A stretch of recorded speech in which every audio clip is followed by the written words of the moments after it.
मैं भारत को भारतीयता की मान्यता के आधार पर फिर से खड़ा करना चाहता हूं, उस काम में लगा हूं।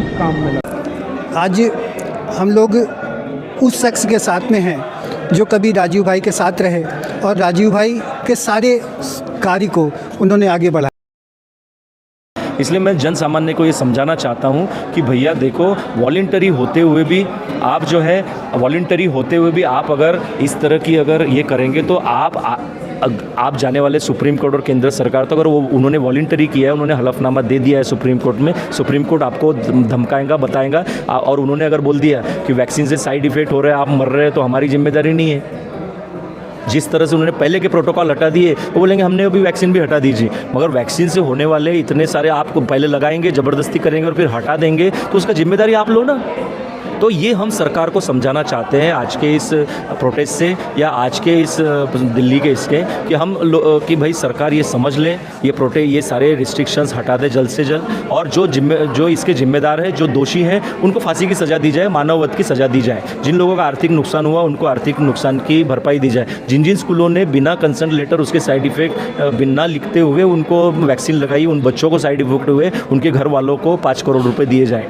उनकी जान के जो को वैक्सीन लगाकर मर गए, AFI में आपके आ गए हैं, उन लोगों को 5-5 करोड़ रुपए दिए जाए। और जिसकी इच्छा है वो आयुर्वेद यूज़ करना, यूनानी यूज़ करना, उसको अपने हिसाब से संविधान के हिसाब से उसको यूज़ करने दिया जाए।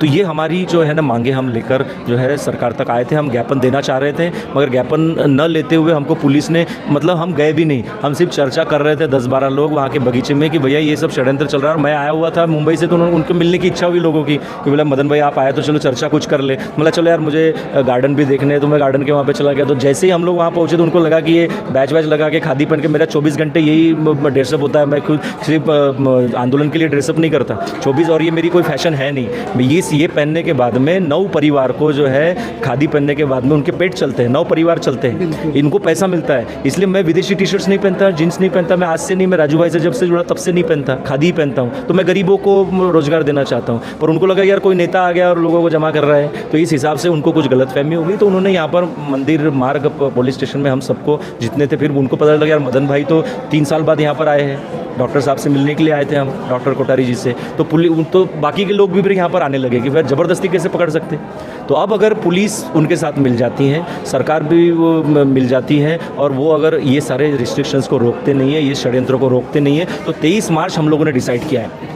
आज का दिन 12 मार्च है। आज दांडी की यात्रा शुरू की थी महात्मा गांधी ने। हम पूरी तरह से महात्मा गांधी के रास्ते पर ही, अहिंसा के मार्ग पर ही चलेंगे। 23 मार्च को शहीद भगत सिंह, राजगुरु, सुखदेव, इनकी पुण्यतिथि है, उनका शहीद दिवस है। 23 मार्च को हम लोग जो है जंतर मंतर से लेकर तो राजघाट तक हम जाएंगे, और हम यंगस्टर जितने भी हैं वो पूरे देश के वहाँ पर जमा होंगे।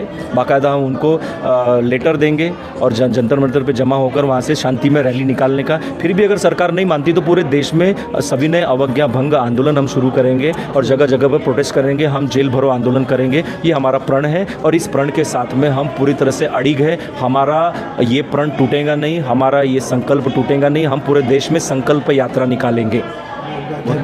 हम सब ने देखा कि आप जो यहाँ पर अभी तक बात हुई, जो कार्य हुआ, उसके तहत पर आप सभी लोग ये समझ लें कि आज 12 मार्च है। 12 मार्च 1930 को जब महात्मा गांधी ने दांडी यात्रा प्रारंभ की थी, और उसको अवज्ञा आंदोलन के तहत पर धीरे धीरे करके स्वदेशी आंदोलन की तरफ परिवर्तित कर दिया था। स्वदेशी आंदोलन की तरफ जो परिवर्तित किया, उसको हम लोग भी उसी तरह से आज मदन भाई के साथ खड़े होकर के और ये प्रण करते हैं कि हम सब इस संपूर्ण स्वदेशी आंदोलन को एक बार पुनः जागृत करेंगे और पूरे भारत के अंदर इस आंदोलन को पूरा फैलाएंगे। सभी को धन्यवाद।